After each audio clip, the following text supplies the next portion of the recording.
যদি কোনো চাকরিজীবী চাকরি রক্ষার স্বার্থে বা অন্য কোনো সমস্যা হবে এই আশঙ্কায় কর্তৃপক্ষের কোনো অনৈতিক সিদ্ধান্তের কাছে অবনত হয় বা কোনো অন্যায় করতে বাধ্য হয়, তাহলে এর দায়ভার তার উপরে কতটুকু বর্তাবে? এটাও অত্যন্ত জীবন ঘনিষ্ঠ একটি প্রশ্ন। আমাদের অনেককেই এরকম সিচুয়েশনে মুখোমুখি হতে হয় যে আমার উপরস্থ কর্তা যিনি আছেন তাকে আমি সন্তুষ্ট না করলে বা তার কোনো নির্দেশ না মানলে আমার উপরে হয়তো নির্যাতনের খড়গ নেমে আসবে, আমার চাকরিটা চলে যাবে বা আমি কোনো বিপদে পড়ব। তো সেক্ষেত্রে বাধ্য হয়ে যদি আমি তার সে অন্যায় আবদার পূরণ করি বা অন্যায় কথাটা মানি, তাহলে আমার উপরে দায় কতটুকু আসবে? এর উত্তরে বলবো, দেখতে হবে প্রথম আপনার জন্য এই চাকরিটা কতটা ইম্পর্টেন্ট। যদি চাকরিটা এমন হয় যে চাকরি গেলে আরেকটা হবে, তাহলে সেক্ষেত্রে আপনাকে অন্যায়ের সামনে মাথা নত করার কোনো সুযোগ নাই। যদি এমন হয় যে এই চাকরি চলে গেলে আমার আর এই লেভেলের আর একটা চাকরি পাইতে অনেক বেগ পেতে হবে, প্রায় অসম্ভব, কথার কথা সরকারি চাকরি, ভালো মানের ভালো ধরনের চাকরি, যেটা আমার জন্য আরেকটা হতে পাওয়া কঠিন হবে, যদি এরকম হয় তাহলে দেখতে হবে আমি তার কথা যদি না শুনি, অন্যায় না করি, তাহলে আমার উপরে কি ধরনের জুলুম নেমে আসবে।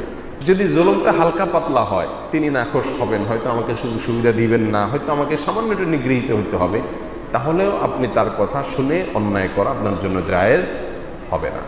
যদি জুলুমটা এই লেভেলের হয় যেটা আপনার জন্য অসহনীয়, বড় ধরনের জুলুম নেমে আসবে, আপনার জেল জরিমানা হয়ে যেতে পারে, আপনি কোনো বিপদে পড়ে যেতে পারেন, মিথ্যা কোনো মামলার মুখোমুখি হতে পারেন, এই ধরনের কোনো যদি কঠিন অবস্থায় মুখোমুখি হওয়ার আশঙ্কা থাকে, তাহলে সেক্ষেত্রে তার অন্যায় নির্দেশকে যদি ঘৃণা ভরে পালন করেন, ইনশাআল্লাহ আল্লাহ তাআলা আপনাকে এর জন্য দায়মুক্ত রাখবেন, আপনার এর জন্য গুনাহ হবে না। কারণ আল্লাহ সুবহানাহু ওয়া তাআলা কোরআনে কারীমে হারামের কথা বলতে গিয়ে, হারাম ভক্ষণ এর প্রসঙ্গে বলতে গিয়ে আল্লাহ সুবহানাহু ওয়া তাআলা বলেছেন এই জিনিস খাওয়া যাবে না, এটা খাওয়া যাবে না, এটা খাওয়া যাবে না, এগুলো হারাম।